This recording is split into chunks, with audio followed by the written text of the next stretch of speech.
The scariest thing is not poverty, but waking up every day with the feeling that your life may never change. Jack is the image of a man living in poverty, but his deepest pain does not come only from material hardship.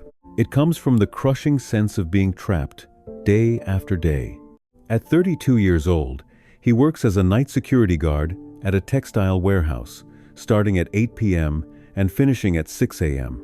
His meager salary is only enough to keep him alive in a cramped, rented room, with a broken fan, a mattress on the floor, and a flickering light bulb, worn-out clothes, torn shoes, and a life with almost no trace of hope that is Jack's reality.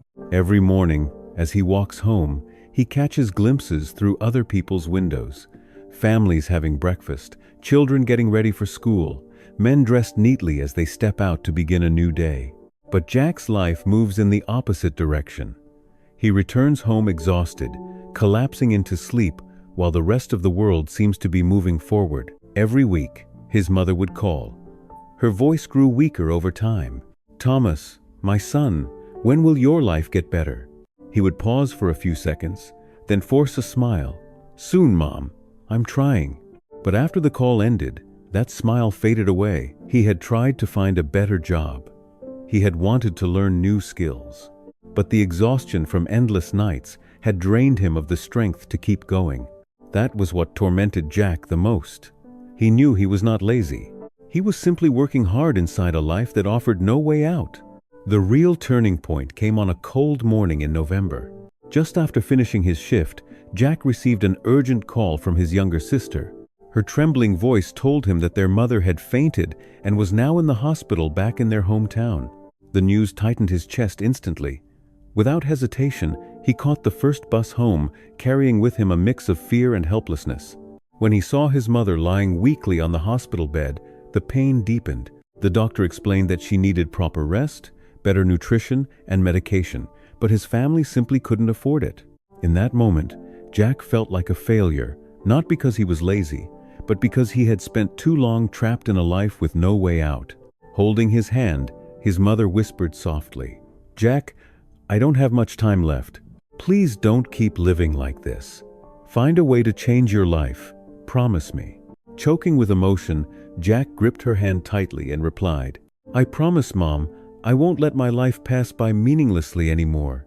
Her weak words in that moment became the strongest wake-up call Jack had ever received the moment he truly resolved to change his destiny.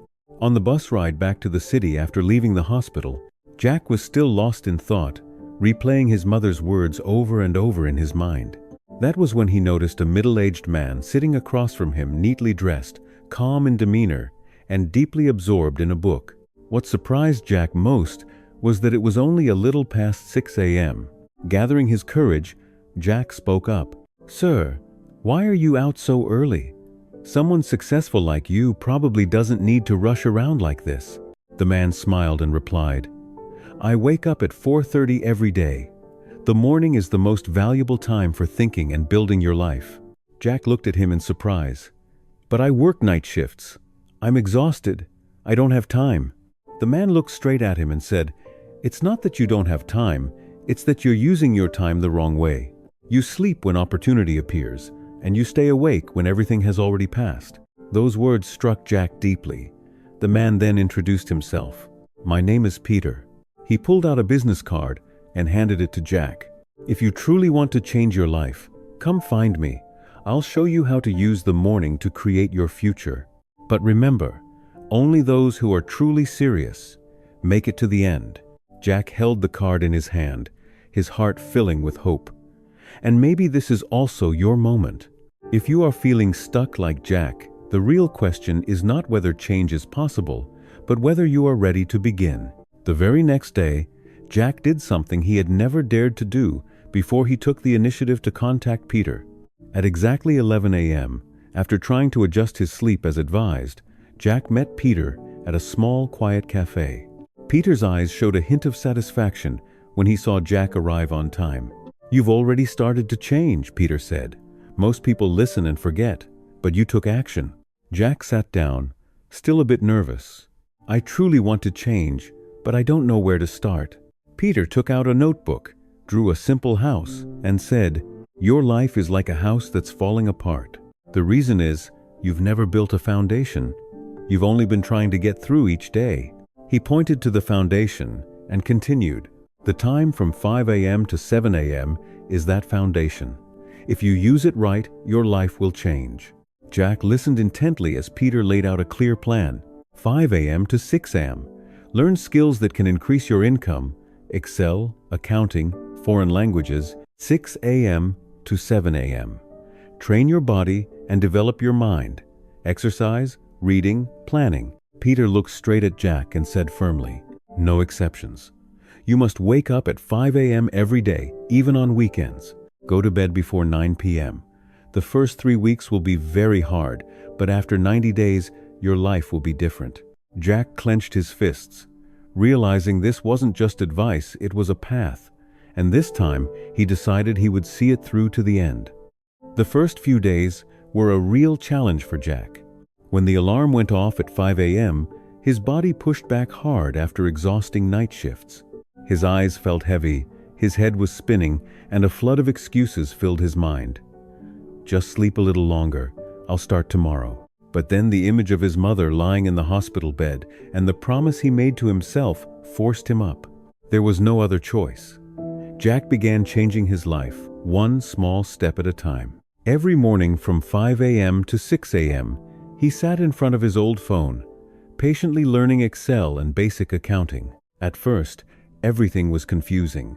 He had to replay lessons over and over again, but he didn't give up. From 6 a.m. to 7 a.m., he went outside for a walk, breathed in the fresh air, then spent time reading and taking notes on what he had learned. His life gradually became more disciplined. He was still tired, but no longer directionless. After about 3 weeks, his body started to adapt.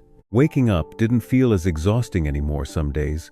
He even woke up before the alarm. By the second month, the changes became more obvious. Jack began to understand Excel formulas, knew how to handle data, and grasped the fundamentals of accounting. He also felt healthier, more alert, and more confident. By day 90, Jack had almost become a completely different person. He had completed several online courses and was able to apply his knowledge to real work situations. After 90 days of persistence without giving up, Jack's life finally turned a new page. Waking up at 5 a.m., those quiet hours of study, and his discipline began to show clear results. When Jack proposed an Excel-based inventory management system to the company, his supervisors were truly impressed. Not long after, he was called in and given the news he had been promoted to the accounting department, a more stable job with better income and long-term growth opportunities. In that moment, Jack realized that all his efforts had been worth it. With his new income, the first thing Jack did wasn't to enjoy it for himself, but to take care of his mother.